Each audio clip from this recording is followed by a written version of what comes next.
Hello மக்களே, வணக்கம். நான் உங்கள் கலை. இந்த தனுஷ்கோடியில் நடந்த ஒரு வரலாறு படைத்த ஒரு கோர சம்பவத்தை நம்ம இப்போ ஒருத்தர் வாயிலாக கேட்டு தெரிஞ்சுக்க போகிறோம். மறக்காமல் எல்லோரும் ஸ்கிப் பண்ணாமல் இந்த வீடியோ ஃபுல்லாக பாருங்கள். நம்ம இப்போ எங்கே இருக்குன்னு பார்த்தீங்கன்னா, கரெக்டாக தனுஷ்கோடியில் இருக்கோம்.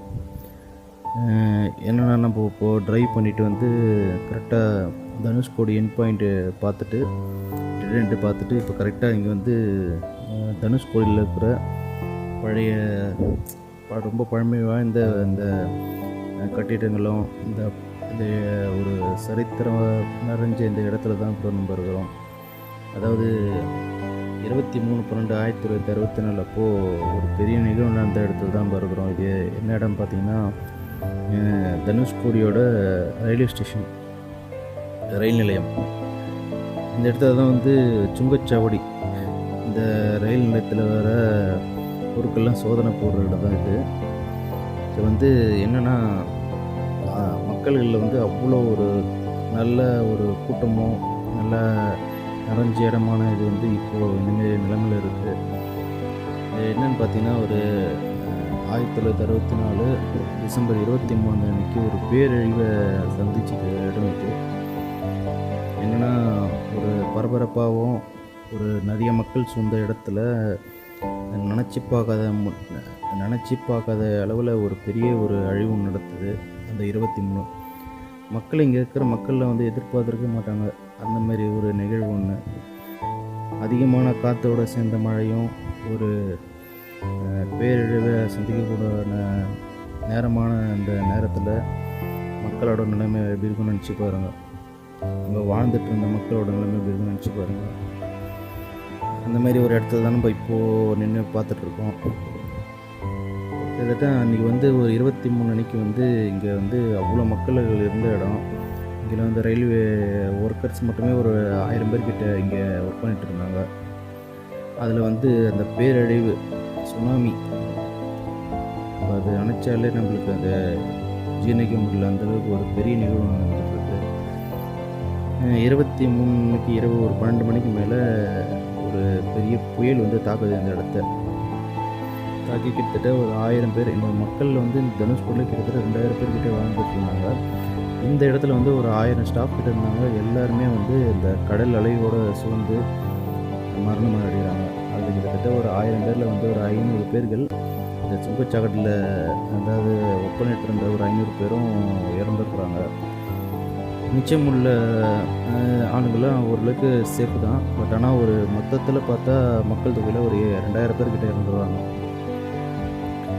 அப்படியான ஒரு இடத்துல தான் இருக்கணும். நம்ம அந்த இடத்துல இருக்கும்போது தான் அந்த ஃபீலிங்ஸை வந்து நம்மளால் கேதர் பண்ண முடியுது. இந்த மாதிரி இடத்துல எப்படிலாம் இருந்திருக்கும், எப்படிலாம் வாழ்ந்துருப்பாங்கன்ட்டு. அந்த மாதிரி நிகழ்வில் நடந்த இடத்துல நம்ம போகும்போது நம்மளுக்கே ரொம்ப கஷ்டமாக இருக்குது. அதில் இருந்த ஒரு சில இடத்துல வந்து ஒரு சில மக்கள், அந்த காலத்தில் இருந்தவங்களாம் வந்து இன்னும் வாழ்ந்துட்டு இருக்கிறாங்க.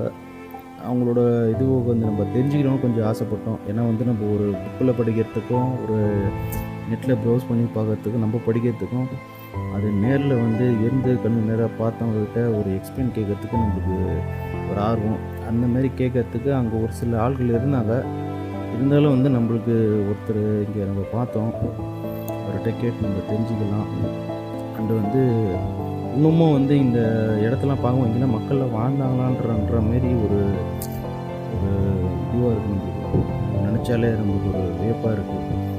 இன்னமும் இங்கே இந்த டைமில் கூட, இப்போ கூட சரி, இங்கே வந்து கரண்ட் வசதி இல்லை. எந்த ஒரு கவர்மெண்ட் சம்மந்தப்பட்ட எந்த ஒரு எப்படி சொல்கிறது, எந்த ஒரு ஈடுபாடும் இல்லைங்க. 6 மணிக்கு மேலே வந்து இந்த கடையில் வந்து எல்லா கடையும் க்ளோஸ் பண்ணிடுறாங்க. மக்கள் தொகை இல்லைங்க, வெறும் வந்து 1-2 பேர் தான் வாழ்ந்துட்டுருக்காங்க. அதில் வந்து நம்ம இப்போ வந்து பார்த்தோம். அதில் ஒரு வயசான ஒரு பெரியவர் ஒருத்தர் இருந்தார். அவரை கூப்பிட்டு இந்தமாரி என்ன நிகழ்வு நடந்தது கொஞ்சம் சொல்லுங்கள் அப்படின்னு சொன்னோம். அவரும் சில விஷயம்லாம் சொன்னார். நம்மளுக்கு கண்ணு கலங்கிடுச்சு. இந்தமாரிலாம் வந்து வாழ்ந்து இருந்துருக்குறாங்களா அப்படின்ற ஒரு நிகழ்வை நினச்சாலே நம்மளால் ஜீர்ணிக்க முடியல. நம்மளுக்கு அந்த நியூஸை கேட்கும்போதே நம்மளுக்கு வந்து அப்படியே ரியாலிட்டிக்காக கண்ணில் வந்துட்டு போகுதுங்க. அது என்ன சொல்கிறதுன்னு தெரியல. நீங்களாகவே கேளுங்க. நம்ம வந்து ஒரு ஹிஸ்ட்ரியை படித்து உணர்வாக இருக்கிறதும் உண்டு. ஆனால் வந்து அந்த நேர்லேயே வந்து அவங்ககிட்ட நம்ம கேட்குறோம், அவர் சொல்கிறாரு, அது சொல்லும்போது நம்ம கண்ணெல்லாம் கலங்குதுங்க. அதில் வந்து அவங்களோட குடும்பத்தில் இருக்கவங்க பாதிக்கப்பட்டிருக்காங்க. அந்த நிகழ்வு நடக்கும்போது அவரும் இருந்திருக்காரு. நீங்களே கொஞ்சம் எப்படின்னு கேளுங்க. கேட்டுட்டு அது வந்து என்ன சொல்கிறதுன்னு தெரியல. நீங்கள் பாருங்கள் அவர் எப்படி சொல்கிறாரு. அவர் சொல்லும்போது நீங்கள் கேளுங்க அந்த நிகழ்வு எப்படி அப்படின்னு சொல்லிட்டு. நாங்கள் எதாச்சியாக தான் பார்த்தோம். பட் ஆனால் பரவாயில்ல, அந்த வீட்டில் ஆள் இருப்பாங்கன்னு தெரியல. சரி இருந்தாலும் பார்க்கலான்னு பார்த்தா உள்ளேருந்து ஒரு பெரியவர் வந்தார். அவர்கிட்ட கேட்டிருந்தோம். அவர் எல்லா விஷயத்தையும் சொல்லுவார். நீங்களே கேளுங்க பாருங்கள். என் மைக்கு கொஞ்சம் ப்ராப்ளம் ஆயிடுச்சு. நான் இப்போ தான் பார்த்தேன். நல்ல வேளை அவரை பார்க்கும்போது தான் அந்த செட்டப்பை நான் செட் பண்ணேன். பாருங்கள்.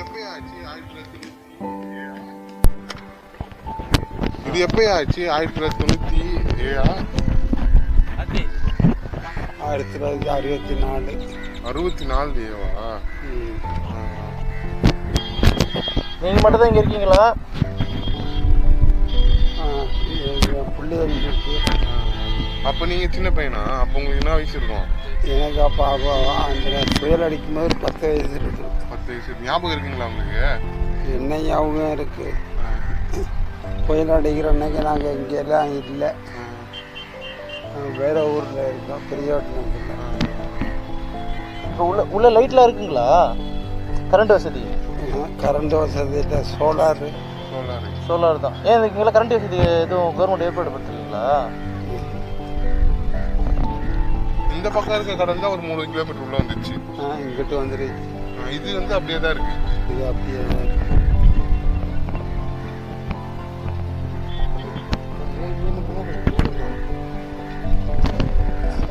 ட்ரெயினில் வந்து இதெல்லாம் இறங்குவாங்களாம். ட்ரெயினில் இறங்கி குதிரை வண்டி நிற்குமா, குதிரை வண்டிலாம் போகலாம். அந்த பார்த்து கடற்கரை பார்க்குறது. நாங்கள் இந்த ஸ்பாடக்கடையெல்லாம் வர முடியாது.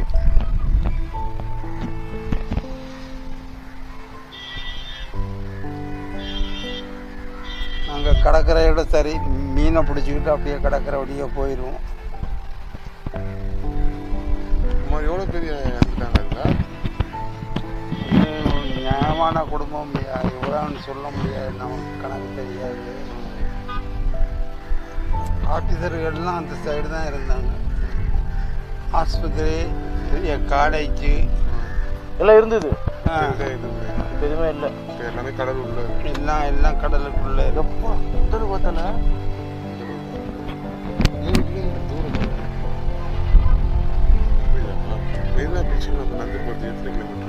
இப்போ நம்ம கடற்கரையில்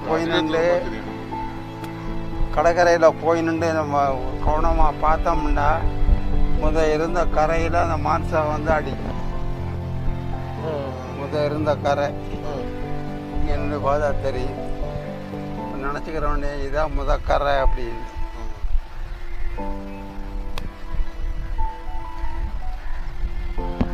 சாப்பிட்டீங்களா? சாப்பிட்டீங்களா?